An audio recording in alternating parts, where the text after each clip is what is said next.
Glenohumeral stability these are divided into two. One is static stability and dynamic stability. Static stability provided by the glenohumeral ligaments and glenoid labrum and articular congruity and versions and negative intra-articular pressures.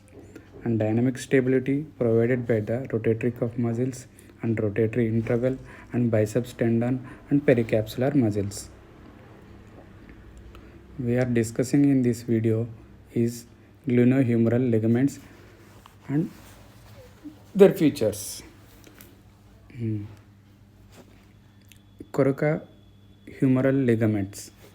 Coracohumeral ligaments from the coracoid process to rotatory cable limit the posterior translation with the shoulder in flexion and abduction and internal rotation. It also limits the inferior translation and external rotation at the abduction position. The glenohumeral ligaments. These are divided into three: superior glenohumeral ligaments and inferior glenohumeral ligaments and middle glenohumeral ligaments. The superior glenohumeral ligaments from the anteriosuperior labrum to humerus. It provides resistance to the inferior translation at 0 degree abduction and also prevent the anteroinferior translation of long head of biceps from the biceps pulley. Middle glenohumeral ligament.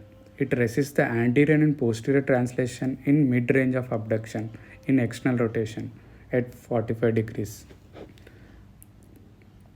And inferior glenohumeral ligaments are divided into three: posterior band and anterior band and superior band.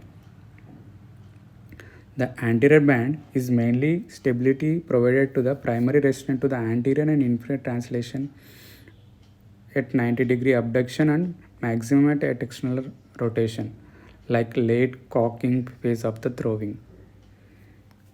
The inferior glenohumeral anterior band arises from the anchor into the anterior labrum from weak link that predisposed to the Bankart lesions. The posterior band of inferior glenohumeral ligament most important resistant to the posterior subluxation at 90 degree flexion and internal rotation. Tightness lead to the internal impingement and increases the shear force on the superior labrum. It links to the slap lesions. Another superior band is most important static stability about the joint. 100% increases strain on the superior band of inferior glenohumeral labrum in presence of slap lesions.